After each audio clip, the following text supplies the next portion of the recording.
नमस्कार दोस्तों, स्वागत है आपका आज के करंट अफेयर्स एमसीक्यू डिस्कशन में। तो चलिए स्टार्ट करते हैं आज का डिस्कशन। पहला प्रश्न है, निम्नलिखित कथनों पर विचार कीजिए। 1992 के 93 संविधान संशोधन अधिनियम ने पंचायती राज संस्थाओं को संवैधानिक दर्जा दिया। ये पहला स्टेटमेंट है कि 1992 के 93 संविधान संशोधन अधिनियम ने पंचायती राज संस्थाओं को संवैधानिक दर्जा दिया। पहला स्टेटमेंट है। पंचायती राज दिवस की स्थापना 2012 में की गई थी। दूसरा स्टेटमेंट है। पंचायती राज प्रणाली स्थानीय निकायों को खुद पर शासन करने की शक्ति देता है और सहभागी लोकतंत्र को बढ़ावा देता है। ऊपर दिए गए कथनों में से कितने सही हैं? तो सिर्फ एक जो है वो सही है। इसकी व्याख्या देखते हैं। हर साल पंचायती राज प्रणाली की स्थापना के सम्मान में और 24 अप्रैल को पंचायती राज दिवस के रूप में मनाया जाता है। पंचायती राज दिवस के रूप में मनाया जाता है। पंचायती राज प्रणाली जो है वो जमीनी स्तर पर लोकतंत्र और ग्रामीण सशक्तिकरण की दिशा में एक बड़ा कदम है। यह प्रणाली स्थानीय निकायों को खुद को संचालित करने के लिए सशक्त बनाती है और सहभागी लोकतंत्र में भागीदार बनने के लिए प्रोत्साहित करती है। यह व्यक्तियों को अपने समुदायों को प्रभावित करने वाले निर्णय लेने की प्रक्रियाओं में सक्रिय रूप से भाग लेने की अनुमति देती है। इसलिए कथन 3 जो है वो सही है। राष्ट्रीय पंचायती राज दिवस समावेशी और सतत विकास सुनिश्चित करने में विकेंद्रीकृत सरकार के महत्व पर जोर देता है, यानी कि डिसेंट्रलाइजेशन इसकी कंसेप्ट में है कि सत्ता का जो केंद्र है वो विभाजित हो, निर्णय जो है वो विकेंद्रीकृत हो।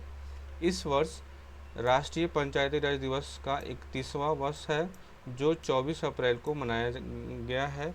इस दिन की स्थापना 1993 में 73वें संवैधानिक संशोधन अधिनियम के पारित होने के बाद की गई थी, जिसमें गांव, ब्लॉक और जिला स्तर पर 3 स्तरीय संरचना की स्थापना की गई थी। इसलिए कथन 2 जो है वो सही नहीं है। 93वां नहीं होगा, 73वां संवैधानिक संशोधन होता।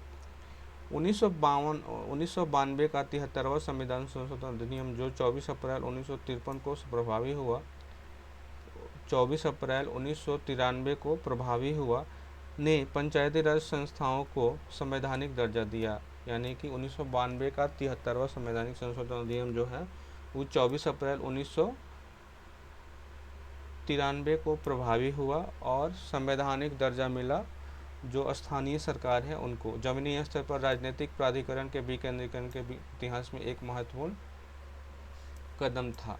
तो इसका आंसर हो जाएगा आपको ये 73वां हो जाएगा, 93 नहीं होगा। राष्ट्रीय पंचायती राज जो है 2012 में स्थापना की गई थी, ये भी गलत है। इसकी स्थापना जो है आपको जब उसी समय से कर दी गई थी, 1993 में की गई थी। ठीक है, तो अगला क्वेश्चन है, निम्नलिखित कथनों पर विचार कीजिए।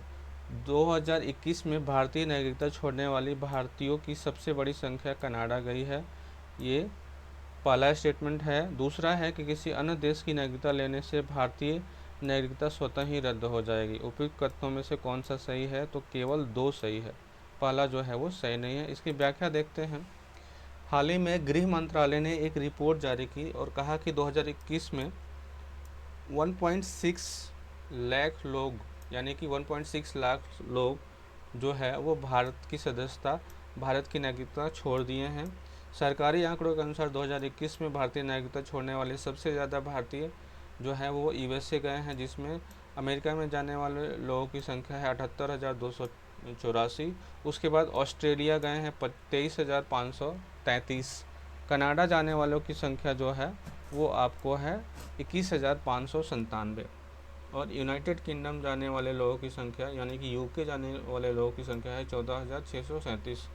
इसलिए कथन 1 जो है वो सही नहीं है। सबसे ज़्यादा जो है वो यूएसए में लोग शिफ्ट हुए हैं भारत से। भारत दोहरी नागरिकता की अनुमति नहीं देता है, इसलिए दूसरे देश की अगर किसी ने नागरिकता ली तो भारत की नागरिकता स्वतः समाप्त हो जाती है। देशों के बीच और सामाजिक, आर्थिक और जातीय समूह के भीतर कारण अलग अलग हैं। आखिर लोग भारत क्यों छोड़ रहे हैं? तो सबकी अपनी अपनी प्राथमिकताएं हैं। कोई बेहतर सुविधाओं के लिए, अपने जीविकोपार्जन के संसाधन जुटाने के लिए अपना बेहतर विकल्प चुन रहा है। तो बी इसका आंसर है। अगला क्वेश्चन है कि भारत के संविधान में निम्नलिखित में से कौन सा अनुच्छेद राष्ट्रपति को क्षमादान देने और कुछ मामलों में सजा को निलंबित करने, माफ़ करने या कम करने की शक्ति प्रदान करता है। तो अनुच्छेद 72 जो है वो ये शक्ति प्रदान करता है। भारतीय संविधान के अनुच्छेद 72 में राष्ट्रपति को प्रदान करने और कुछ मामलों में सजा को निलंबित करने, माफ़ या लघुकृत करने की शक्ति प्रदान की गई है। राष्ट्रपति को किसी भी अपराध के लिए दोषी ठहराए गए किसी भी व्यक्ति की सजा को क्षमा, विलंब या राहत या छोड़ देने का शक्ति दी गई है, जो कि इस प्रकार है। उन सभी मामलों में जहां सजा था, दंड सैन्य न्यायालय द्वारा दिया गया था, यानी कि सेना के न्यायालय द्वारा अगर किसी को सजा दी गई है तो उसको भी राष्ट्रपति के द्वारा क्षमादान दिया जा सकता है। उन सभी मामलों में जहां सजा किसी ऐसे कानून के विरुद्ध अपराध के लिए हो जो किसी ऐसे मामलों में से संबंधित हो जिस पर संघ की कार्यकारी शक्ति लागू होती हो, यानी कि संघ की कार्यकारी शक्ति लागू होती है उस कानून पे, तो राष्ट्रपति के पास ये शक्ति है कि वो क्षमादान दे सकता है। उन सभी मामलों में जहां मृत्युदंड की सजा हो, यानी कि मृत्युदंड की सजा को कौन माफ कर सकता है, तो राष्ट्रपति। खंड अनुच्छेद 72 खंड 2 में कहा गया है कि कोई बात संघ के सशस्त्र बलों के किसी अधिकारी को सैन्य न्यायालय द्वारा पारित सजा को निलंबित, माफ़ या लघुकृत करने की विधि द्वारा प्रदत्त शक्ति को प्रभावित नहीं करेगी। ठीक है।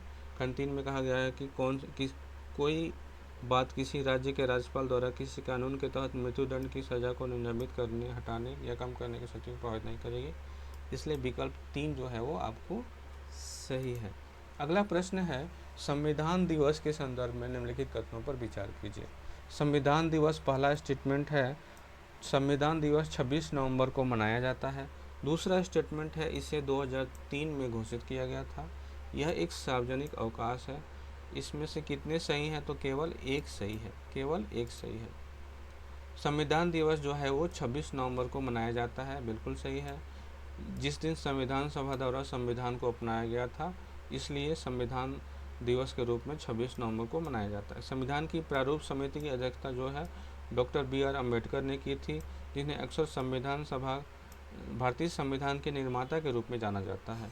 9 दिसंबर 1947 को संविधान सभा की पहली बैठक हुई थी।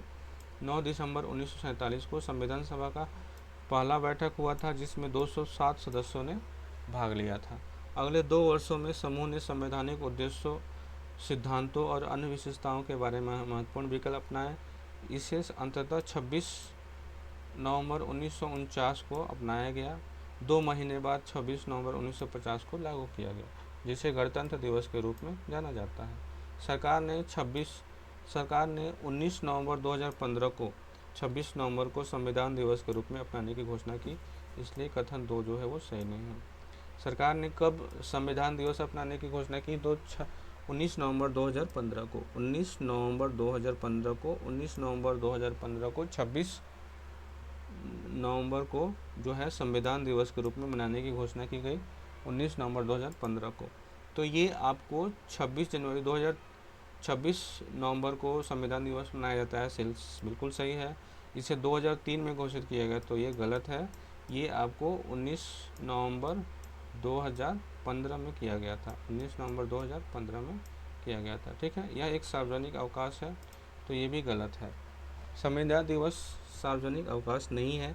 हालांकि स्कूल, कॉलेज, अन्य सांस्कृतिक और शैक्षणिक संस्थानों को क्विज, वाद विवाद आदि के माध्यम से संविधान पर जानकारी प्रसारित करने के इस दिन को मनाने की सलाह दी जाती है, इसलिए विकल्प 3 जो है वो सही नहीं है। अगला प्रश्न है कि निम्नलिखित पर विचार कीजिए। अंतर्राष्ट्रीय शांति और सुरक्षा का बढ़ावा देना, राष्ट्रों के बीच न्यायपूर्ण और सम्मानजनक संबंध बनाए रखना, मध्यस्थता द्वारा अंतर्राष्ट्रीय विवादों के निपटाने को प्रोत्साहित करना। उपयुक्त में से कितने राज्य की नीतियों के निर्देशक सिद्धांतों के अंतर्गत शामिल हैं, तो सभी 3 जो है वो आपको शामिल है।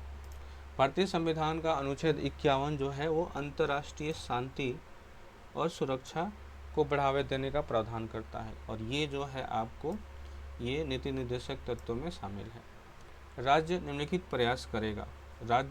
प्रयास करेगा जिसमें अंतर्राष्ट्रीय शांति और सुरक्षा को बढ़ावा देना, राष्ट्रों के बीच न्यायपूर्ण और सम्मानजनक संबंध बनाए रखना, संगठित लोगों के एक दूसरे के साथ व्यवहार में अंतर्राष्ट्रीय कानून और संधि दायित्वों के प्रति सम्मान को बढ़ावा देना, मध्यस्थता द्वारा अंतर्राष्ट्रीय विवादों के निपटारे को प्रोत्साहित करना, इसलिए विकल्प सी जो है वो आपका सही उत्तर है। तो ये थी आज की डिस्कशन, मिलते हैं अगले डिस्कशन में, तब तक के लिए धन्यवाद।